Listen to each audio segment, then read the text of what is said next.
como estudar para discursiva, né? Isso é uma pergunta que muitos alunos me fazem toda hora que eu boto aquelas perguntinhas ali, aí sempre vem, como estudar para discursiva, como estudar discursiva. Então, combinei com eles que ia fazer uma live com você, que é especialista nessa área, né? É, e trazer para eles como estudar. Muita gente tem dúvida de quando estudar, né? Se deixa para o pós-edital, se faz antes, né? Uhum. De como fazer de fato, se é treinando, se é pegando quando estiver estudando mesmo a teoria, né? Já ir fazendo aquelas. Eu vi que uma vez você deu uma dica disso, né? Já aproveitar quando você estiver estudando a teoria, Uhum. pensando em como o examinador vai cobrar aquele assunto. Não só marcar o X certo, né? Mas como você escreveria aquele assunto, não é isso? Sim, sim, eu acho que você trouxe já o principal ponto, Pamela. Acho que você foi assim perfeita, que é justamente você ter uma mentalidade discursiva desde o início do estudo, né? Porque a Aham. gente vê as pessoas sempre ali muito focadas em marcar as bolinhas, né? Seja no CIE do CESP, ali, seja no ABCDE das outras bancas, ou até do CESP mesmo, quando ele resolve dar uma mudada aí na concepção da prova. E, pelo menos na minha visão, as pessoas elas ficam muito focadas não entender como explicar os conceitos, né? Como não Aham. juntar aí um lé com cré. Então, eu vou te dar um exemplo, né? Já que você já matou esse primeiro assunto de uma forma brilhante. É o seguinte, por exemplo, quando eu estava estudando para o próprio TCDF, né? Eu já tinha estudado a parte de licitações e contratos pra caramba, né? A gente lê ali a 8666 várias e várias e várias vezes, né? Mas eu sempre sentia que eu ainda não tinha conseguido criar uma argamassa entre os assuntos, sabe? Eu não tinha entendido ainda como o funcionamento da lei de licitações e contratos acontecia, até sobre certo aspecto no plano fático, né? E aí eu fui ter essa argamassa justamente lendo um livro que não tinha nada a ver com a 8666, era um livrinho de RDC pequenininho, um livrinho do Benjamin Zingler, que ele me ajudou nessa parte de contratos. E aí eu falei assim, pô, eu estou usando para o TCDF aqui, né, concurso que era um curso que eu tinha muita vontade de passar, né, porque eu tinha, na minha ótica, escolhido errado a área, né, do TCU, né, porque eu acabei escolhendo para o TCU 2013 para fazer para Brasília, né, embora eu pense que eu deveria ter escolhido para fazer nos estados do norte e tal, né, e acabei tendo nota para passar nos estados de lá, mas em Brasília não tive nota, né.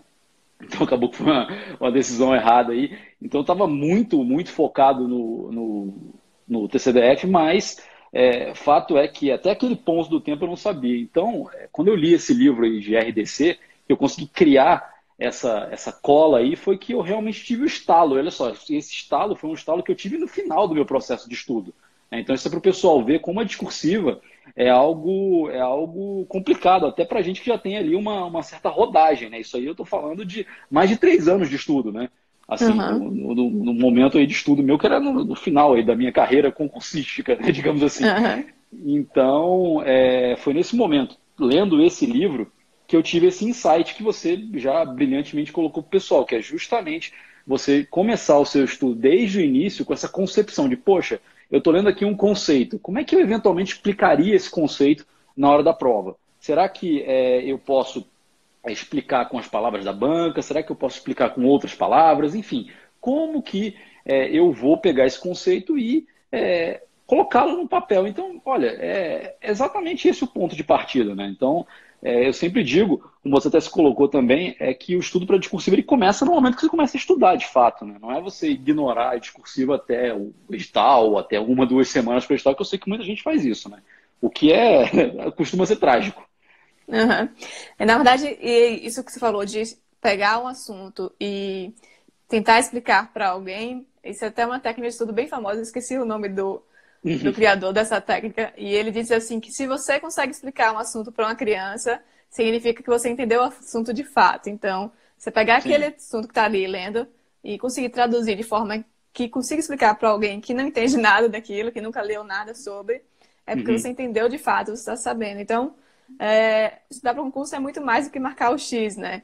Sim, sem Principalmente nas dúvida. provas discursivas, e ultimamente está tendo muita prova discursiva, né? Você faz DF, veio aí, né? A área fiscal nem sempre tem, mas Sim, veio, você faz DF. A área de controle sempre tem, né? TCDF provavelmente vai ter também. sim, É, TCU sempre tem. Então, os concursos sim. da área de tribunais de contas geralmente sempre tem. Até Não é só para o Uhum. cargo de auditor substituto, não, pessoal. Para o cargo de auditor de controle externo, que é o nosso cargo, né, Léo? Ele já cobra Uhum. discursiva, caiu no TCE Bahia, caiu no TCDF, que acredito que seja o Sim. próximo edital que esteja aí para sair, né, Léo? É, Mas isso a gente fala depois. isso aí a gente conversa da possibilidade do edital sair depois. Mas você tem toda a razão, assim, os concursos vêm cada vez mais com discursivas, né? Na verdade, Uhum. hoje em dia eu considero assim uma exceção o concurso que não vem com discursiva, né? Talvez aí fora aí os concursos da área fiscal, que tem uma tradição de não cobrar discursiva, e na verdade, eu sei que o pessoal pode ficar até um pouco amuado com o que eu vou falar, mas eu acho que tem que ter discursiva sim. Porque o que acontece? É na discursiva que você consegue, de fato, verificar se a pessoa tem algum domínio do conhecimento, né? Então, assim, Aham. ela pode ser uma ótima fazedora de provas, né? Ou seja, tem algumas bancas que têm alguns macetes, né? Que você consegue pescar na forma de cobrança e etc. Eventualmente até acertar coisas que você não está ali com conhecimento tão solidificado, né? O CESP tem uma forma de cobrança, né? Aquele negócio lá de meio certo no CESP é certo, né? Enfim, né? Tipo, Aham. misto quente é feito de pão, certo, sabe? Então, assim, o CESP tem algumas pegadas. As outras bancas também têm a pegada delas, mas, de fato, é na discursiva que você acaba descobrindo se a pessoa está realmente preparada para executar o trabalho, né? Sobretudo na nossa área, né? Que você vai basicamente escrever, né? Você vai sentar e escrever. Então, eu vejo isso como algo, assim, absolutamente fundamental. E outro ponto que eu queria trazer para o pessoal é o seguinte, é que eu vejo muita gente tirando a parte pelo todo a respeito das discursivas. Como assim? Você imagina uma seguinte situação, que a pessoa fez uma prova discursiva, ou pegou uma prova para olhar, e achou aquela discursiva relativamente fácil, relativamente tranquila, enfim. Ela achou aquela discursiva ali num nível não muito alto. E ela acaba tirando aquela discursiva como uma base para tudo. Né? Isso me preocupa tremendamente. Eu vou dar um exemplo aqui fático para você. Por exemplo, a prova do TCU de 2013, que foi uma prova que eu fiz. Né? A gente teve uma peça técnica lá na prova do TCU 2013. Só que essa peça técnica, na verdade, é o que eu brinco que é a peça técnica do Mickey Mouse. Né? Porque, assim, o que a gente tinha ali num dos quesitos avaliativos era o seguinte: ele pedia para você falar quais são os tipos de julgamento definitivo de contas do tribunal. Então você tem uma peça técnica do TCU que o cara bota num quesito para você falar se é regular, regular com ressalva ou irregular. Né? Isso é Uhum. de uma simplicidade assim enorme. Né? Então você não pode tirar essa peça técnica como se fosse a peça técnica, você está entendendo? Então, assim, você tem Sim. outras peças, Outros modelos, né? outros modelos, e às vezes até na mesma banca, que ele vai te pedir uma análise de fato do que está acontecendo. Então você pode ter de fato, ele, como aconteceu no TCDF, uma análise do contrato, né, que ele deu ali dois Sim. contratos na peça, e aí todo mundo rodou na prova, né, ou pelo menos ali dos 156 candidatos que entraram na correção, 110 foram reprovados. Né? Então a maioria das pessoas acaba tendo assim, essa visão é um pouco mais simples do que ela deve ser. Aí quando a banca dá uma apertada a mais, torce ali a porca ali um pouquinho mais, aí a coisa piora. Então eu sempre digo para o pessoal o seguinte: vocês têm que estar preparados para tudo, desde a discursiva mais simples, né? Ou seja, mesmo que seja ela venha ali travestida de peça técnica, ou na discursiva mais complexa, que pode vir com uma mera questão, né? Ou seja, uma questão ali de dois quesitos, né? Às vezes até de um, né? Uma questão de 10 linhas, né? Uma coisa Aham. mais simplificada. Então, eu penso que o pessoal tem que estar sempre preparado ali para o pior. Então, o que eu sempre brinco com a galera, né, nas minhas aulas, é que eu falo o seguinte: olha, eu só mando discursiva difícil para você, eu só jogo bomba nuclear, mas a gente aprende a desarmar cada uma dessas bombas. Né? Então, é mais ou menos essa minha pegada aí com relação à prova discursiva, seja para qualquer concurso, né? Sobretudo para os que têm peça técnica. Com certeza, Léo. Tem algumas perguntas aqui que fizeram pra gente. Quem tiver pergunta, Uhum, pode escrevendo aí que a gente vai respondendo depois, mas eu dou preferência a quem já fez, tá bom? A primeira aqui é uhum. como responder uma pergunta quando está dividida por letras. Uma a uma ou faça um texto corrido? Então, eu recomendo, né, que a pessoa faça um texto corrido, não é para escrever letra A, não, fazer uma dissertação mesmo, mas faça Sim, na ordem, facilite a vida do examinador. Eu sempre falo isso, né? O examinador vai sim. corrigir 200 provas, 300, 400, sei lá quantas.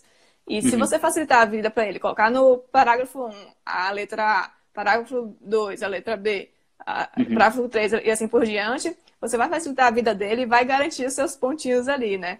Porque se você sem mudar dúvida. essa ordem, pode acabar ficando perdido. E isso eu trago de exemplo para vocês.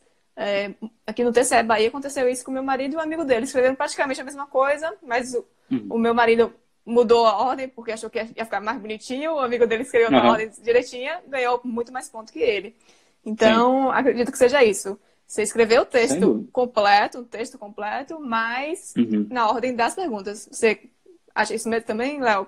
Você que é Não, especialista aí? não, eu tô totalmente de acordo com você. Eu acho que a grande pegada, né? Tem até uma postagem minha no Instagram que eu falo para nunca irritar o examinador, né? Sim. Então, uma forma de você irritar o examinador é justamente você inverter a ordem, porque como você mesmo falou, ele está corrigindo 200, 300, 400 provas, e eu sempre brinco com o pessoal, né, que eu faço correções, né? Até tenho lá no Gran Cursos a oficina de redação, que a gente sorteia redações do pessoal que está participando para poder fazer essa correção ao vivo, né? Claro, sem expor ninguém, não tem nome de ninguém, é só o texto. E eu sempre falo isso para a galera: olha, pessoal, vocês têm que escrever exatamente na ordem que o examinador está pedindo, porque ele, ao elaborar aquela questão, ele entendeu que aquela ordem é a ordem correta. E como ele está corrigindo um monte de questões, o que ele quer, na verdade, é se livrar do seu texto. Né? Ele quer ler aquilo Sim.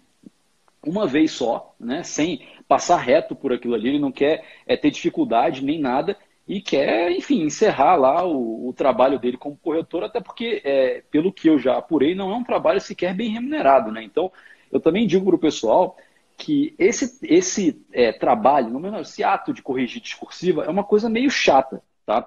Então, assim, claro, eu corrijo muito texto, eu tento fazer sempre o meu melhor e tal, mas quando eu falo que é um negócio meio chato, é para a galera saber que, assim, poxa, o Léo está corrigindo, sei lá, aqui na oficina, digamos assim, uns 5, 6, 10 textos.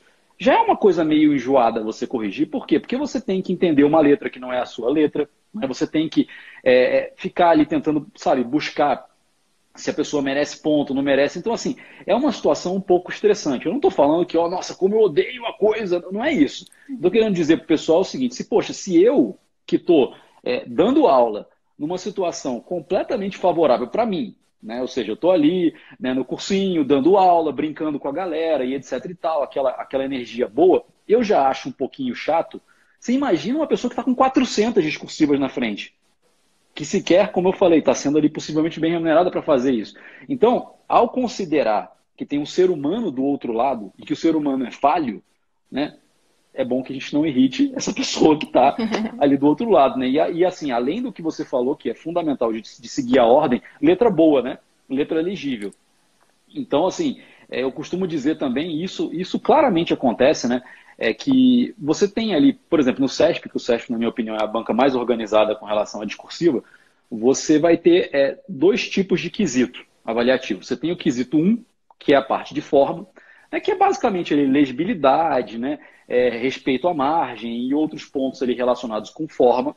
E você tem o quesito 2, que ele vai se subdividir nos aspectos que a banca colocou para você abordar. Né? Tem quesito 2.1, 2.2, 2.3 e assim vai. Né? Então, esses são os dois quesitos, forma e conteúdo. Esses são os aspectos macroestruturais de um texto. Então, o que acontece? Se você tiver uma letra muito ruim, né, ou você inverter essa ordem, ele pode te penalizar não apenas na forma, mas também no conteúdo.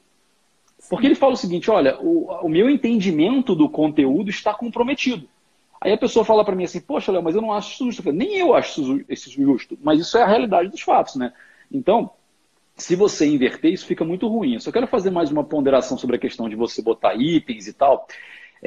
Na FCC, né, e é importante falar isso para a galera que está online aqui, a FCC, ela na verdade são duas bancas quando se trata de discursiva. Tá? Ela tem é uma banca quando a gente fala da redação, né, o que eles chamam de redação, não é redação, é tudo, mas o que eles chamam de Uhum. redação, que seria ali aquela prova, normalmente para nível médio de Atualidades, né? tribunal, aqueles temas assim um pouco De lúdicos, né, um vestibular. pouco. Exatamente. Então, assim, quando ele dá esse tipo de texto, ela corrige a prova de uma forma. Agora, quando ele dá um texto, o que ele chama de ou discursiva, ou estudo de caso, ou até mesmo peça prática, né, que é essa nomenclatura que eles usam, aí eles não têm tanto interesse em forma, exceto na peça prática, que você tem que ter ali, né, relatório, análise, tem que ter ali, de fato, ali, os elementos da peça. Mas quando você pega um estudo de caso ou uma discursiva, o que eles chamam de estudo de caso e discursiva, você até pode botar e escrever. Eu não recomendo fazer isso, mas você pode botar, porque se você for olhar no padrão de resposta deles, que se chama abordagem esperada, você vai ver que não tem nada sobre forma, absolutamente nada. Então, assim, você pode escrever com o português mais horrendo, que eles não vão se importar em tirar ponto disso. Agora, claro, eu não recomendo que meus alunos escreverem de uma forma assim, completamente solta, né? Claro, eu ensino a fazer ali a ordem de escrita, tudo certinho. Então, assim, na FCC você tem ali essas opções de botar o A, né? Botar A e escrever, ou você pode botar, né? Iniciar o parágrafo no item A, vírgula, e já responder, né? Então também funciona. Aí fica na opção. No CESP, eu não recomendo fazer isso, tá? Botar o A, né? E responder.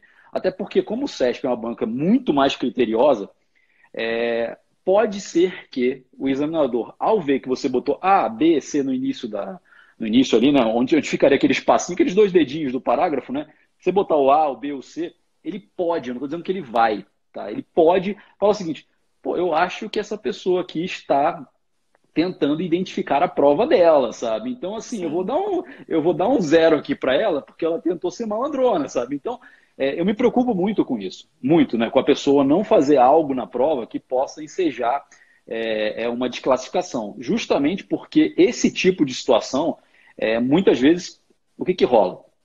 Vamos supor que você ficou lá, no número que eu falei, né, do TCDF, você ficou lá entre os 156 que tiveram a sua prova corrigida, né? Ou seja, você ficou na faixa de correção, né?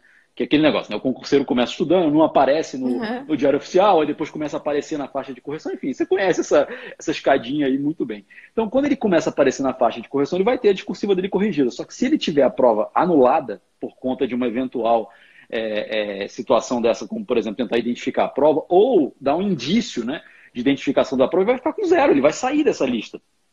Embora ele tenha nota para estar na lista, ele vai sair da lista. O que é importante que a gente tenha em mente. Então, você sequer vai ter aberto para você o processo de recurso. Né? Pois Exato. Então, isso são coisas que as pessoas não sabem muito, mas às vezes acontece com um ou com outro, que a pessoa fica completamente, mas eu tirei a nota, minha prova não está lá. Provavelmente você zerou a prova por algum vício assim que ele entendeu como insanável, né? Então a galera também tem que ter muita atenção com isso, não identificar a prova de maneira direta, né? Que é escrever o seu nome, ou de maneira indireta, dar essas pistas para o examinador que você está querendo ser meio brother dele ali, que ele não vai gostar, certamente. Outra coisa do examinador, que acho que faltou falar, é que muitas vezes é uma pessoa que não sabe o assunto, né? Uma pessoa que entende de contratos, que está lendo ali. Então ele tem um gabarito que ele vai vendo, falou sobre isso, falou, aí vai te dar o ponto. Falou sobre assunto B, falou, te dá o ponto.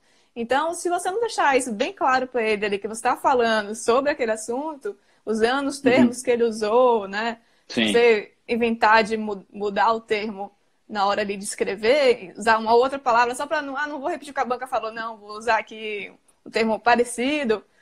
Você pode passar batido para o examinador, porque ele é uma pessoa que não entende do assunto, né? Então, sei lá, tá falando... Falar uma coisa que bem besta, assim, você tá falando sobre fruta e você escreveu com maçã. Ele não sabe que maçã é uma fruta, então vai acabar perdendo por conta disso. Tô falando porque eu não peguei nenhum termo. Não, você tem toda a razão. Você tem toda a razão no que você está falando. E, assim, é muito legal você trazer esse ponto, porque palavras-chave importam, né? Palavra-chave importa. Então, eu vou dar um exemplo bobo aqui, mas de matéria de fato. Então, você tem, por exemplo, a descrição do que seria economicidade, né? Então, se você, ao escrever sobre economicidade, você não falar a palavra qualidade junto, que é a não perda da qualidade, possivelmente isso vai estar escrito, porque está escrito em praticamente toda a doutrina, né? Todo livro de controle externo, enfim, quando explica o termo, tem algum ponto falando sobre a não perda da qualidade. Então, se você não usar a palavra qualidade, possivelmente o examinador vai te penalizar justamente porque ele não tem esse tipo de conhecimento. Mas, mais do que isso, tem uma brincadeira que eu faço, que eu resolvi chamar de Batalha Naval Constitucional. Batalha Naval Constitucional é o seguinte: você está na Batalha Naval, né? Então você, para acertar o naviozinho, né, você tem que atirar em tudo. Então vamos supor a seguinte situação: você tem lá que falar sobre um determinado rol de princípios. Por exemplo, princípios lá da licitação. Ok. Vamos supor que ele tenha colocado lá no padrão 4 princípios. Beleza. É perfeitamente possível você falar vários princípios, falar até 4, sei lá, que não estão no rol que ele colocou ali. Então, isso leva para a gente a seguinte situação: se você sabe, coloca. Se você sabe, coloca. Então, se você lembra de todos os princípios, tenta colocar todos os princípios, justamente porque ele vai estar fazendo esse catamilho de cada palavra-chave, né? Então, a banca, ela costuma dar um valor maior para uma enumeração do que para uma descrição. Então, isso é importante para a gente, porque muitas vezes, inclusive isso aconteceu na prova do TCE de Minas, questão 1, né? Ou seja, a prova do TCE de Minas, a questão 1 foi igual para todas as áreas, a questão 2 foi específica da área, né? Porque eles partiram ali, né, por direito, contabilidade e por aí vai. Então, na questão 1, que foi uma questão que eles pediram para você falar sobre as competências do TCU, ele botou assim no quesito: descreva as competências do TCU. Beleza. A maioria, eu fiz muito recurso, até consegui ganhar alguns recursos, mas até vou falar sobre como esses pontos foram devolvidos no recurso, que é importante para a galera entender essa lógica. Ou melhor, ausência de lógica, talvez, mas vamos lá. Uhum. O que acontece? Ele pediu, lá no quesito, o comando, claro, foi assim: descreva as competências do TCU. Então, o que a maioria dos candidatos, na minha opinião, acertadamente deduziu? Falou o seguinte: olha, eu tenho um número limitado de linhas, tenho uma infinitude de competências aqui, tem as competências 71, tem as competências que são espalhadas no resto da Constituição, então tem muita coisa para falar. Não vai dar para descrever cada uma dessas competências. Então, eu vou selecionar algumas e vou fazer a descrição delas. Tudo bem, tudo bem. Ele não botou no plural? Tecnicamente falando, se ele botasse descrever competências do TCU, se você fizesse uma descrição de 2, está aderente ao comando dele. Tava certo. Só que não era isso que ele queria. Não era isso que estava no espelho. Ele queria saber todas. Ele queria saber uma lista de competências. Então, o que acontece? A maioria das pessoas selecionou o número 3, 2, 3, 4, 5 e descreveu e foi penalizado. Eu até, eventualmente consegui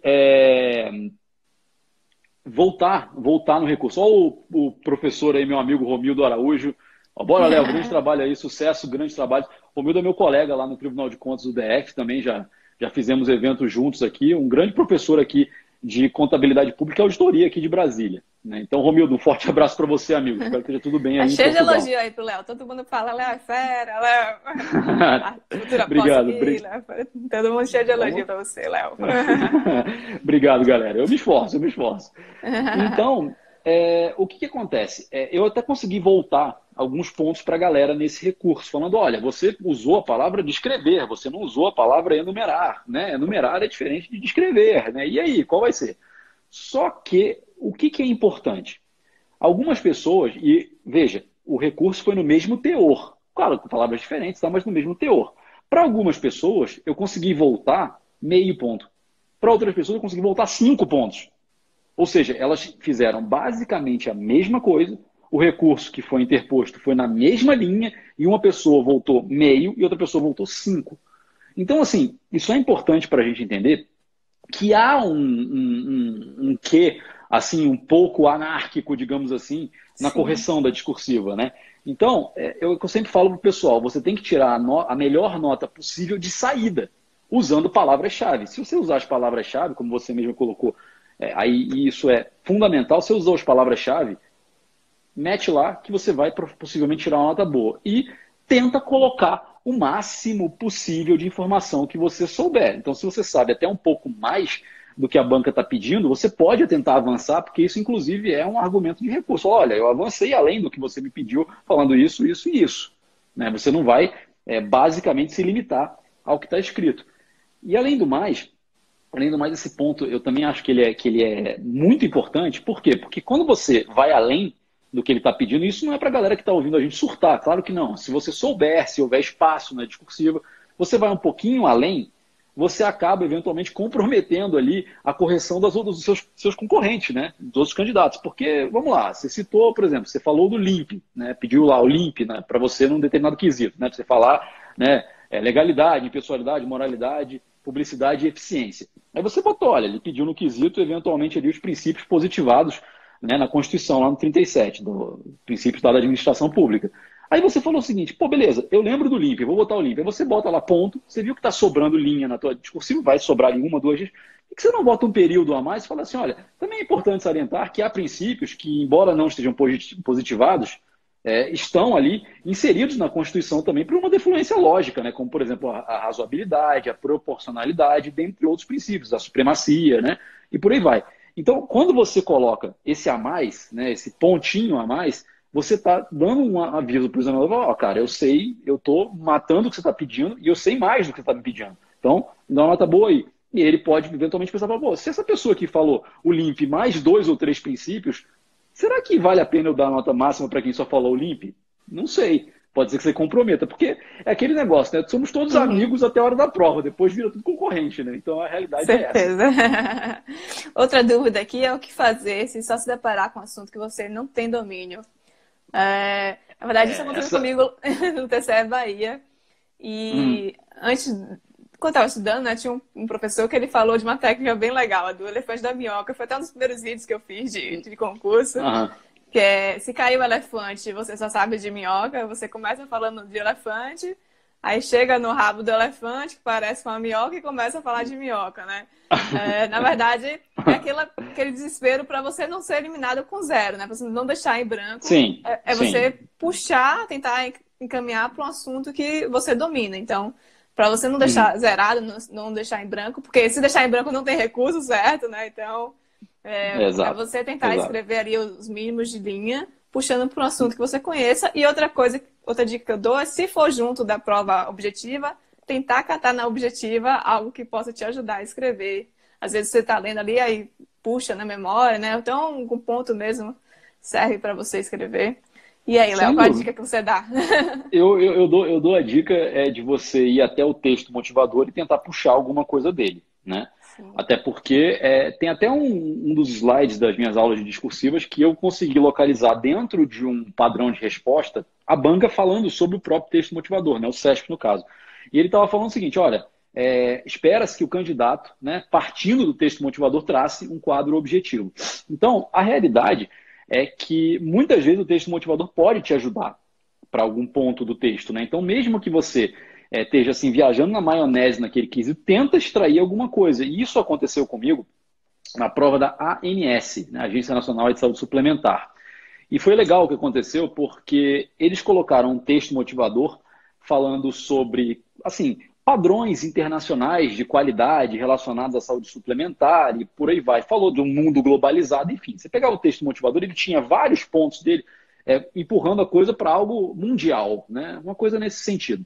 Inclusive, o tema, né, quando ele bota ali, aborde necessariamente o seguinte tema, você tinha ali falando a política internacional de não sei o quê, papapá, beleza, tudo bem. Então, tendo essa pegada que eles deram de internacional, tinha um quesito que pedia o seguinte, era a agenda regulatória da ANS em um determinado período, salvo engano, 2013, 2014.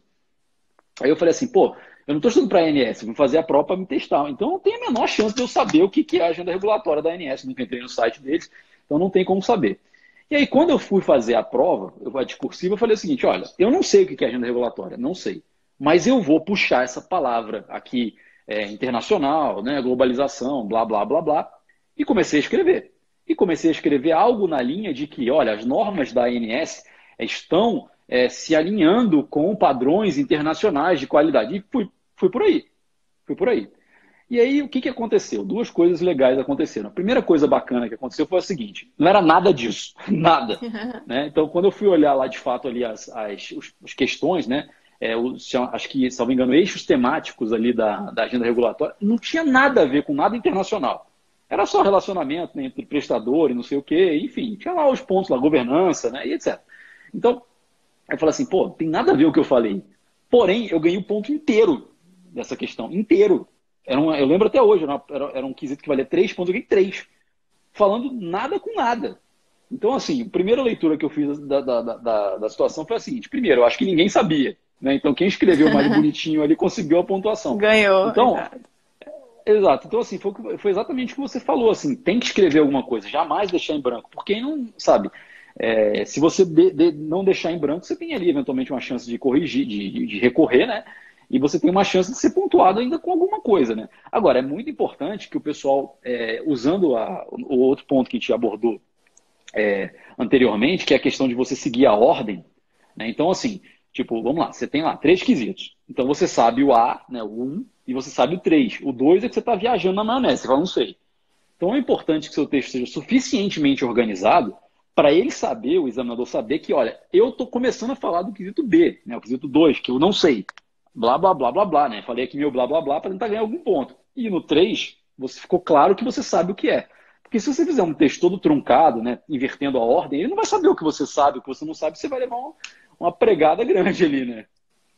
Outra coisa que você falou, esse negócio do que foi difícil para você, foi difícil para todo mundo, né? Que se você está no nível de ter a discursiva corrigida, se você não Uhum. sabe, provavelmente seu concorrente também não sabe. Então, Sim, não sem dúvida. desespere e tente escrever alguma coisa, não deixe em branco. Vai buscando da memória, fazendo essas dicas aí que o Léo falou, de buscar no texto motivacional, né? De buscar na prova, onde for, mas não deixe em branco. Não se Sim, desespere, isso é muito importante. Se você está ali nas cabeças, né, de já ter sua prova discursiva, provavelmente seu concorrente também não sabe sobre aquele assunto. É um assunto que vai ser difícil sim. para todo mundo. Sem dúvida, sem dúvida. Escrever, como a gente falou, na ordem certinho, né, com a letra clara, isso tudo aí pesa muito na correção, Exato. sem sombra de dúvida. Outra aqui da Renata, como estudar disciplinas específicas preparando para discursiva. Acho que foi aquele primeiro ponto que a gente falou, não foi, Léo? De você Sim, já estudar para a parte teórica, já pensando no que pode ser cobrado e como explicar isso para uma outra pessoa, como se poderia colocar no papel, não é isso?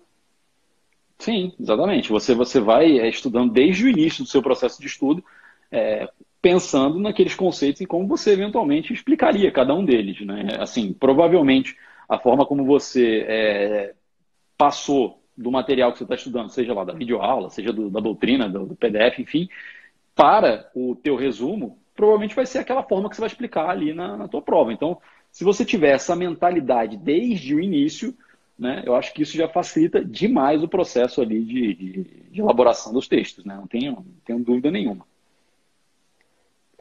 Jeane foi perguntando se vai ficar salvo. Vai sim, aqui 24 horas no meu perfil. E eu sempre pego uns trechinhos e posto lá pro pessoal do que foi o mais importante aí da live. Deixa eu ver se Legal. mais alguma aqui. É... Léo Pergunta está aí, fazendo galera. algo, ou vai fazer algum curso específico para você fazer? Deve estar sim, né, Léo? Fazendo curso específico? Sim, sim, sim. Eu já gravei o curso no Gran Curso Online, está completo, né, lá. Já tá disponível lá para os assinantes no Gran Curso. Eu também tenho meu curso particular, né, que ele vem com correções, mas aí quem quiser tem essas duas opções. Mas de fato o curso já tá gravado, assim, com muitas discursivas gabaritadas, enfim. Né, eu sempre acho que é importante você ter ali não apenas a técnica, mas também mostrar para a galera, olha, e aí, será que o professor sabe escrever? Então vamos lá, eu escrevo lá os textos com a galera, né? Então até fica um pouquinho repetitivo, né? Porque aquele negócio, eu vou fazendo, ó, vamos sentar, tá aqui a discursiva, aí senta, faça a discursiva inteira, do início ao fim, né? Com o pessoal, ó, fiz isso. Até para o pessoal ver como é que funciona esse processo aí de elaboração. Isso é muito a pegada, inclusive, da oficina também, né? Lá no GRAM, né? Que é justamente elaborar os textos com a galera, né? Ótimo. As outras perguntas aqui são meio saindo da área da discursiva, mas eu vou responder aqui pessoal também. Uhum. Prof, área de controle ou fisco? O salário é parecido? Depende do fisco, depende do tribunal, né? Sim, Acho que, de um modo sim. geral, a área fiscal paga um pouco melhor, mas, por exemplo, o CDF aí do Léo é o supra-sumo dos concursos, né, Léo? Um Já, salário já muito foi, bom. né? Antes Ah, da, então antes da agora mudou, reestruturação, né? Reestruturou. Mas teve ainda tá uma. muito bom, acho que entra com 18 mil, né? O inicial. Você vai entrar lá com 18 mil, mas tem o ATS, né? Desculpa, tem o AQ, né? Que é o adicional de qualificação. E aí você já pode colocar lá até 15% a mais do teu vencimento padrão, né? Então, já é uma remuneração bastante interessante, né? Então, a pessoa, se tiver pós-graduação, claro que tem que ter a ver, né? Pós-graduação, tiver mestrado, doutorado e por aí vai, ela vai poder completar o AQ dela aí rapidamente. E tem também, isso é normal aqui no DF, que é justamente o ATS, né? Que é o adicional por tempo de serviço. Então, a cada ano que passa, isso é comum a todos os servidores do DF, não é só para o TCDF, né? Isso aqui é da nossa lei de concurso, nossa lei de regime, né? De servidores públicos, né? A Lei Complementar 840 aqui do DF. E aí você tem 1%, né, em cima do teu rendimento, do teu vencimento padrão, né, a cada ano que você está servindo o DF. Né? Então, você tem aí 10 anos de serviços prestados para o DF, você vai ter 10% do valor do teu rendimento padrão, né, teu vencimento básico. Né? Então, também é uma coisa que faz bastante diferença aí na remuneração aí no longo prazo. Né? Então, no médio e longo prazo, isso vai modificando bastante aí o que o pessoal vai recebendo. Certo. E o Fernando aqui perguntou para você, Léo, se você acha que dá para conciliar TCDF com PGDF. Eu acho. Eu acho. Eu acho que dá para conciliar sim, até porque o edital da PGDF a gente não sabe o que vai cair, né? Então, se Sim. você, se você for analisar, quando a gente está trabalhando com controle, né, o controle ele vê muitas matérias comuns com a área de alta gestão, né, que seria aí a parte de PGDF. Ah, não, desculpa, PGDF é a Procuradoria, né? Tá. Procuradoria. Eu Tá tô, eu tô, pensando eu tô na pensando no CG, né? PPGG. Não, estou Ah, pensando sim. na PPGG. Eu pensei na PPGG. Então vamos lá. Só volta aqui, né, que deu um bug aqui. Então, galera, olha só, PGDF a gente também não sabe o que vai cair, né? Ou seja, você tem um cargo ali de suporte. Agora, fato é que quando você tem um cargo administrativo, normalmente as matérias administrativas estão inseridas, né, na parte de controle, né? É o que eu sempre falo. O controle tem uma espinha dorsal de conhecimento tão grande que você consegue fazer um lá e cá em várias matérias. Agora, é claro, não pode deixar um concurso em detrimento do outro, né? Você tem que escolher o teu caminho, né? Que tudo quer, nada tem. Né? Uhum. Então, eu sugiro que a pessoa continue estudando para o TCDF, né? Continue estudando para o TCDF, para os outros tribunais de contas, e quando vir o edital da PGDF, pelo menos é o que eu faria, né? Quando vir o edital da PGDF, você vê, olha, quanto eu já estou estudando aqui do que eu já vi, né? Enfim, dentro do meu ciclo aqui de matérias e por aí vai. Ah, tá, sei lá, 80%. Aí você pode ir lá fazer, né? Inclusive é interessante isso, porque para vocês terem ideia, né, de como essas decisões não são muito fáceis. Eu tava estudando para o TCDF, e aí, no meio do edital do TCDF, né, que no DF tem a lei de concurso, então são 90 dias, né, entre o edital, pelo menos 90 dias entre o edital e a prova, e aí no meio saiu o cargo de consultor de orçamento da Câmara dos Deputados, né? Aí eu fui olhar o edital, assim, mais curto que o TCDF, totalmente inserido, né, ali dentro do TCDF, exceto por 2 itens, né? E esses 2 itens eram basicamente o regimento interno da Câmara Que é e o enorme, regimento, né? que é enorme, e o regimento comum.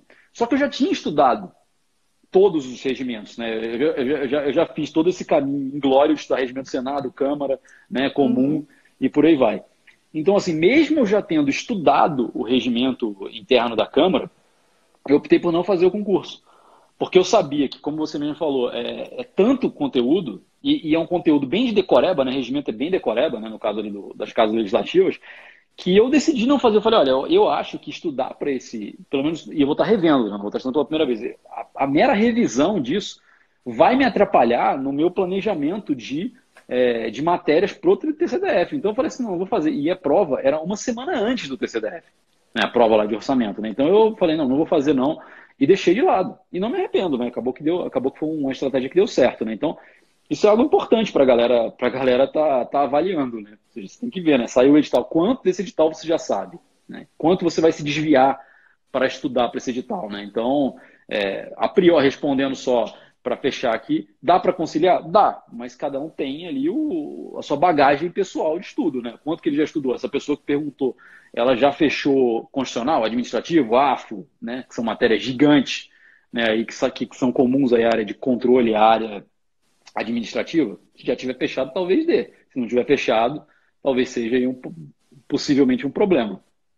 Isso é muito pessoal, né? Depende muito do que você estudou, do que você quer. Você quer controle, quer ficar Sim. só no DF, né? Então, se você quer a área de Aham. controle como todo, talvez valha a pena você focar em outro, no TCE Rio, em outro que tá para sair, Sim. TCE Santa Sim. Catarina, que também tá.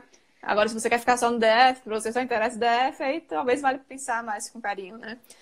Sim. Lá, perguntando aqui, qual o comportamento que a massa concurseira negligencia e que é fundamental para a aprovação? Acho que não sei se negligencia, mas Uhum. para mim o fundamental é a disciplina e persistência. Sim. Acho que todo mundo sabe disso. É difícil seguir, né? É difícil fazer. Falar é fácil. Exato, né?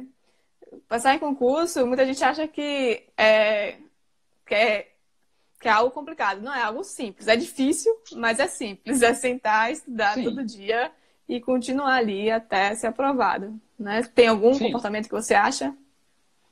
Não, eu tô totalmente de acordo com vocês, com você, Pamela, que é o seguinte, é fácil explicar, é fácil você falar disciplina, você fala a palavra disciplina, você demora, sei lá, meio segundo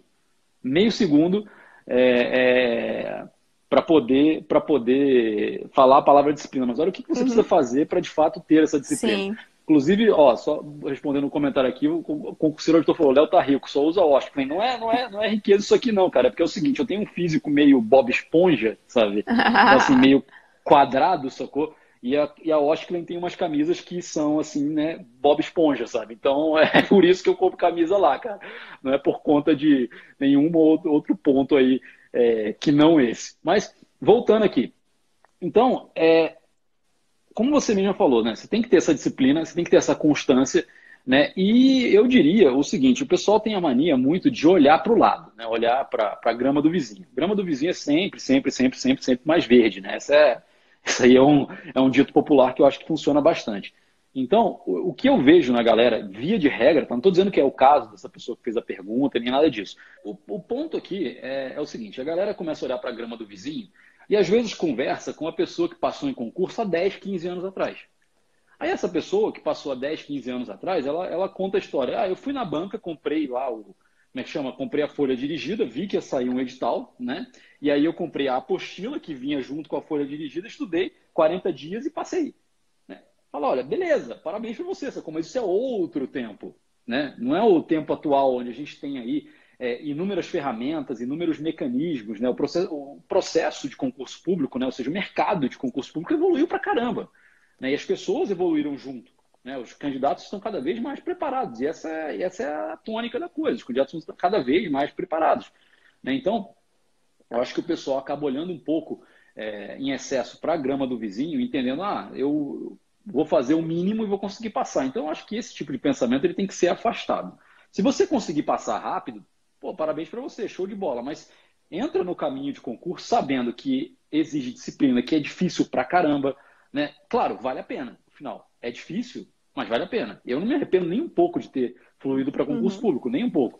Mas, de fato, foi um negócio que exigiu muito de mim. E hoje está exigindo ainda mais, porque eu passei em outra época, né? Hoje já é outro Sim. contexto do pessoal. Então, quando a galera se prepara para fazer um processo mais alongado, né, eu acho que você fica em paz com esse processo em si, né? Fala assim, olha, vai ser longo mesmo, vai ser difícil mesmo e tal. Entre em paz com o seu estudo e vai fazendo.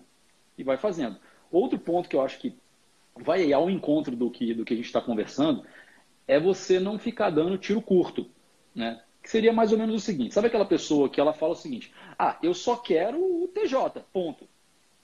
Tá, beleza, só quer o TJ, ok, você vai estudar só pro TJ. Aí o TJ nunca sai.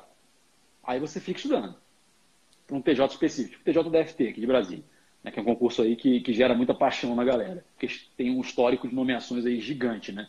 Então, assim, a pessoa fica lá, só quero o TJ, só quero o TJ. O TJ não vai abrindo, não vai abrindo, não vai abrindo. E ela vai perdendo um monte de concurso no meio do caminho. Ela sequer cogita fazer um outro concurso. E aí ela vai se estressando, ela vai se cansando, ela vai ficando ali completamente minada, né? Pelo processo de estudo, que o concurso dela nunca vem. Aí quando vem o concurso, possivelmente ele não vem como ela estava esperando, porque os concursos mudam. Né? Então, por exemplo, eu tenho alunos que falam o seguinte, eu só quero ser analista judiciário da área administrativa do TJ. Eu falo, beleza, mas você já parou para olhar que nos 2 últimos concursos esse cargo não saiu? Já parou para pensar que o TJ talvez não tenha muita vontade de abrir esse cargo? Que na verdade o que eles estão fazendo é botar o técnico judiciário da área administrativa para executar o trabalho do analista, porque lá dentro não tem diferença efetiva. Sim. Né?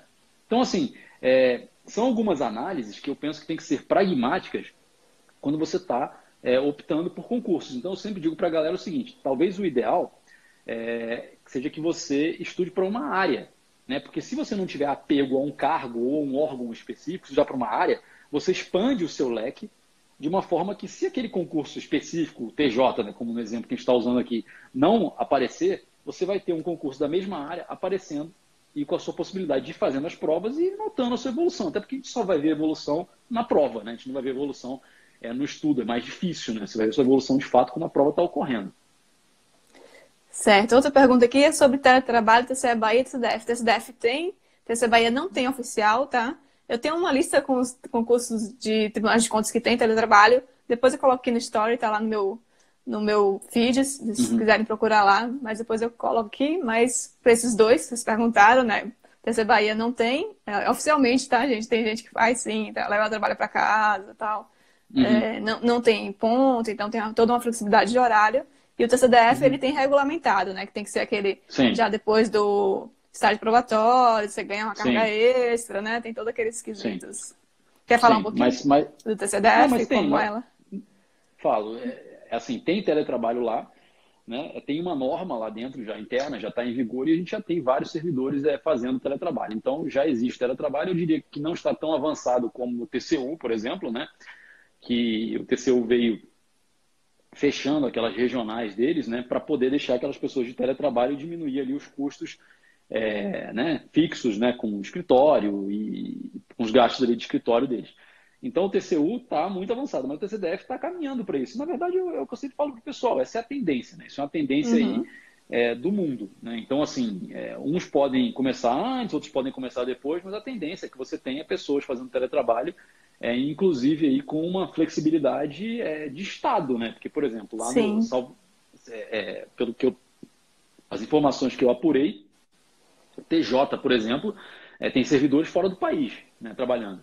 sim, sim. Então, assim, eu acho que isso é de fato uma tendência. E eu não vejo problema nenhum. Se a pessoa ela está conseguindo manter ali a performance dela, por que não? Qual é o problema, né? Ou seja, eu acho que isso na verdade é uma solução, até porque você tem ali, né, deslocamento, de trânsito, não sei o quê. E tem também, né, como eu falei, a questão aí do gasto, né, do escritório. Né? Então, assim, para você manter aquela estrutura gigante, talvez você consiga ter aí uma redução nos seus custos, justamente por botar alguns servidores no teletrabalho. Então, é uma tendência. Claro que a implementação, eu sei que o pessoal entra e já fala, eu quero, mas assim, o pessoal tem que ser uma coisa devagar, porque tem que ser muito bem avaliado, né?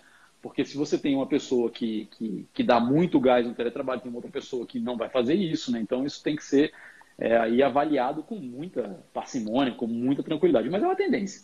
Com certeza. Mário Pinheiro perguntou se você tem livro, Léo. Tem livro? Não, né? Não tem cursos. Não, não, ainda não tenho livro, não. Já pensei um bocado sobre isso, mas é aquele negócio, né, Pamela? Acho que você tem esse mesmo problema bom, né? Que é a questão de não ter tempo, né?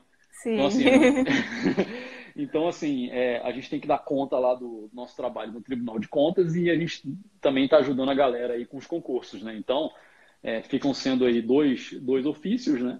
E isso gera aí uma carga de trabalho enorme, né? Então, eu acho um belo dia, assim, talvez eu solte um livro, mas eu preciso ter aí uma janela de tempo para sentar para escrever isso. Mas não, ainda não tenho, não. O Fernando perguntando se quem vencer a prova será aprovado no TCDF, eu acho que vai ser mais concorrido, né? Acho que ele falou que quem fez o mínimo, né? No TCDF, no último, quem fez o mínimo, passou o quadro discursivo e falou que muita gente ficou ali nas discursivas, né? Eu Sim. acho que não, Fernando, acho que vai ser bem mais concorrido. Já são quantos anos aí? A prova, Quase o concurso saiu em 2013, a prova foi em 2014, então tem 5 anos aí, né? 5 anos já, muita coisa avançou, muita gente É, dando para a área de controle não era tão visada, né? Aí teve um sim, tempo, ficou quase uns 2, 3 anos tem concurso da área fiscal e saindo muito concurso da área de controle. O pessoal da área fiscal acabou migrando para a área de controle. E sim, aí, hoje, a área de controle ela é bem visada, tem muita gente que estuda específico para controle. Antigamente não era assim, né? sim, Você estudava tudo, aí saía prova de tribunal de contas, eu vou fazer também. Mas hoje não, hoje tem sim. gente que estuda específico para a área de controle. E eu acredito que essa prova venha mais difícil, o mínimo não vai ser suficiente, Fernando. Mas, É, às vezes pode vir uma discursiva que quer todo mundo, ou então, é, bote mínimo por matéria, né? Pode ser. Depende do nível da é, prova. depende do nível da prova. Tem, assim, eu vou dar um exemplo aqui que um aluno meu que passou no TCE de Minas para a área de Direito, né? Inclusive tem até o depoimento dele. Na verdade, o meu depoimento sobre ele, né, ali no meu Instagram, tem até a postagem dele embaixo, lá falando que tiver interesse lá, o Fabiano Murilo, né? Então, o Fabiano Murilo, ele estava assim com um nível de preparação altíssimo, aquele cara que está voando, voando. Uhum. E aí eu lembro que a gente sentou para conversar rapidamente no sábado antes da prova e eu falei para ele o seguinte, falei, olha, cara, você está preparado para pegar ali pelo chifre qualquer tipo de discursiva, né? A bomba nuclear mais potente que a banca jogar, você vai agarrar. Agora, a minha preocupação com você não é essa. A minha preocupação é se vier uma prova um pouco mais simplificada, você se desestabilizar justamente por todo o esforço que você fez. Porque isso foi algo que aconteceu comigo, né? Então, assim, Isso aconteceu na prova da Câmara, para analista da Câmara, analista de técnica legislativa da Câmara, salvo engano, 2011 ou 2012, né? Agora eu não lembro direito, mas essa prova aí da Câmara dos Deputados. E o que aconteceu?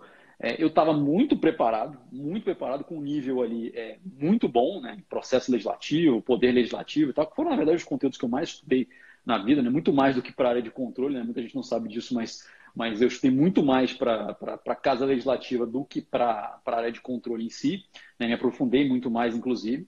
E aí, o que aconteceu? Chegou na prova, a cobrança na prova dessas matérias, né? Poder legislativo, processo legislativo, regimento, foi uma cobrança ali muito simplificada, né? Foi uma cobrança ali muito decoreba e etc. E aí, quando eu fiz a prova, eu sentei, olhei para ela assim e falei assim, cara, perdi toda a minha vantagem competitiva nessa prova. Né? Então, foi aquele negócio, eu me matei sozinho. Sozinho. Basicamente foi isso. Eu olhei para a prova e me afundei, sozinho, completamente Estabilizou, sozinho. né? Desestabilizei. Então, eu sempre falo que meus alunos não se desestabilizarem dessa forma e estarem prontos para o que der e vier, sobretudo para vir uma prova muito fácil. Né? Porque uma pessoa que está hiper preparada pode achar uma prova muito fácil. Ali até, né, tem gente que, nossa, é uma ofensa pessoal, a minha preparação, alguma coisa nesse sentido. Então, eu sempre digo para a galera, você tem que estar preparado para tudo. Seja para uma prova dificílima ou uma prova eventualmente mais fácil, né? Que às vezes a facilidade da prova é o desafio, né? Porque todo mundo vai ter uma nota muito alta. Sim, aí não pode errar nenhuma questão, não pode vacilar em É. nada, que aí você cai lá para baixo. Exato. Concurseiro auditor perguntando quem ficou na frente na UTC, TCE Bahia, TCDF. Foi o TCDF, o TCE Bahia foi só com 6 auditores. A nossa equipe é bem pequenininha, a gente ganhou no percentual de pontos por servidor. O TCE Bahia ficou em primeiro, legal. justamente porque a equipe é bem pequenininha. Mas o TCE-DF ficou lá em terceiro colocado, foi isso no geral? Não sei. Foi. O TCDF ficou em terceiro colocado. Primeiro, salvo engano, foi o Rio Grande do Sul e o segundo foi o Amazonas, né, que tem uma delegação bem... Bahia ficou lá para 13º, pessoal.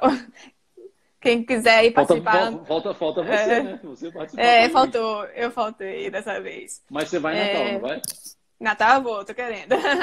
Vou levar o Arthur então já. Beleza, então. Fernando perguntando se tem algum risco de vida fazer auditorias. Acho que... Né? Que no TCE nunca vi nenhum caso, né? Não. Acho que isso é... Pelo menos na área de controle não tem nada a ver. Até porque não é a gente que julga, né, Léo? Quem julga são os conselheiros, né? A gente faz o relatório e eles que julgam lá, que dão multa, que fazem as recomendações. Então, não acredito que tenha risco de vida, não. A futura pós, qual o percentual que você acredita na nota objetiva de hoje, dentro do TCU último com mais de 65? Foi isso que a gente falou. O percentual varia muito do nível da prova. Então, de como a prova vai vir, né? Não dá pra gente fazer um chute aqui. Acho que... aquele negócio, né? Tem prova do TCU que o cara cobrou lá na objetiva de administrativo, que é a linha de Jundu, e ninguém sabe o que é a porcaria da linha de Jundu, e tem outra prova que ele vai cobrar de você o LIMP. Exato. Né? No próprio TCU, né? O TCU de um ano cobra a linha de Jundu e a outra cobra o LIMP. E você... E aí? Né? Esses cálculos de percentual, eu não acho que eles são tão importantes quanto o esforço que você faz para estudar. Né? Eu sempre costumo dizer o seguinte, que a gente tem duas dimensões. Né? Isso funciona para concurso, funciona para a vida. Né? Você tem a dimensão do que você não controla e a dimensão que você controla. Né? O que você controla dessa brincadeira de concurso? O seu estudo. Suas técnicas de estudo, né? Os materiais que você pode adquirir, né? Enfim, a sua disciplina. Isso é o que você controla e é nisso que você tem que se centrar. O que você não controla é como a banca vai fazer aquela prova. Você vai fazer uma discursiva mais simples, uma discursiva mais complicada. Você tem que estar preparado para tudo. Então, eu digo para o pessoal, se foca no que você controla. O que você não controla, deixa de lado, esquece e relaxa. Tá? Relaxa. Isso aí é estoicismo aplicado ao concurso público. Ótimo, Léo. A gente está chegando aqui a quase 1 hora de live, daqui a pouco ela vai cair. Então, Léo quer deixar uma palavra final? Já passou rápido, né? Quer deixar uma palavra final aí para a galera? Primeiro, eu quero agradecer a você, Pamela, pelo convite. Muito obrigado. Achei o máximo aqui conversar com você. Estou sempre à sua disposição para a gente trocar uma ideia, seja sobre discursiva, seja sobre qualquer outro assunto aí ligado com concurso público, sobretudo aí para a área de controle. Quero agradecer também a todas as pessoas que estão participando da nossa live, convidar todos para mandarem dúvidas. Podem mandar dúvidas lá no meu Instagram, no direct, no que tiver na minha possibilidade de ajudar, eu ajudo. Né? Eu quero também felicitar a todos que estão estudando para a área de controle. É uma ótima área para se estudar. Né? Eu penso que não há lugar mais interessante para trabalhar no serviço público do que um tribunal de contas. Tá? Eu posso ter aí um certo viés aí, mas nessa opinião. mas eu gosto muito do Tribunal de Contas. Assim, o TCDF é um lugar que respeita muito os servidores, né? Assim, os servidores lá são bem tratados, né? Você tem assim total independência para fazer o seu trabalho, né? Eu nunca vi assim nenhuma espécie de ingerência no nosso trabalho ali, de fazer ali a análise técnica, né? Você vai ter ali, além desse respeito da casa com você, você vai ter um ambiente bom, um ambiente limpo, um ambiente bacana para trabalhar, né? E assim, eu tive muita sorte, né, ao entrar no TCDF, porque eu entrei com pessoas que acabaram virando muito amigas, né? Então, assim, além de a gente trabalhar muito, fazer ali as análises técnicas, né? Um pessoal muito amigo, muito unido, né? Então, assim, se eu não estou trabalhando, provavelmente eu estou rindo, porque a galera ali é muito amiga. O clima, né? O clima do Tribunal de Contas do DF, assim, é maravilhoso, e isso eu atribuo não apenas aí aos servidores, mas também, claro, né? A alta gestão da casa, né? A presidência, os conselheiros e tal, que mantém esse clima bacana na casa. Então, assim, eu acho que o TCDF é um ótimo lugar para trabalhar. Não acho que a diminuição ali da remuneração, a reestruturação, ela vai afetar ou deva afetar a opção por fazer o TCDF, né? O TCDF tem assim, muitas outras vantagens que não a remuneração, né? Porque eu já vi gente falando, eu já ganho mais ou menos isso, então não vale a pena fazer. Eu acho que vale a pena fazer sim, até porque, como eu expliquei no início da live, em meados da live, no longo prazo, é uma carreira que sobe bastante em termos de remuneração, né? Então, acho que isso não deve, de fato, afetar. E eu só quero dizer que essa reestruturação, ela pode parecer, assim, inicialmente ruim, mas o pessoal tem que ver que a gente está entrando num momento de reforma administrativa agora, e as reestruturações que devem ocorrer de maneira geral podem ser até mais gravosas do que essa reestruturação que foi feita, né? Então, o fato do TCDF se antecipar nesse sentido pode ser positivo, né? Então, para o pessoal também olhar aí essa questão aí por uma outra ótica, né? Então, novamente aí cumprimentar a todos e convidá-los a todos para ser lá do TCDF, porque lá, além de ser um ótimo lugar para trabalhar, é muito divertido, tá? Então, a gente vai dar bastante risada lá ainda. Ótimo, acho que isso para todos os tribunais, né? A gente vê o clima das OTCs Sim. como são, né? Todo mundo feliz de estar trabalhando nos tribunais de contas, né? É um órgão excelente, né? Todos que eu conheço, todo mundo feliz de estar trabalhando nos tribunais de contas. Sim. Queria agradecer, Léo, você pela participação aqui. Vamos sim marcar outras falar mais sobre o CDF, sobre os concursos de controle. E falar que a próxima live vai ser com a Santa Auditora sobre conciliar maternidade com concurso. Algo que eu estou descobrindo agora, maternidade. Não tenho propriedade de falar, mas a Santa Auditora aí já tem um filho, está aí buscando e vai trazer esse papo pra gente. Tá bom, galera? Muito obrigada. Valeu, Léo. Obrigado a todo mundo que acompanhou Muito aqui. obrigado, Boa noite. Eu que agradeço. Falou, pessoal. Obrigado pela presença a todos e tamo junto. Até logo. Tchau, tchau. Falou, tchau, tchau.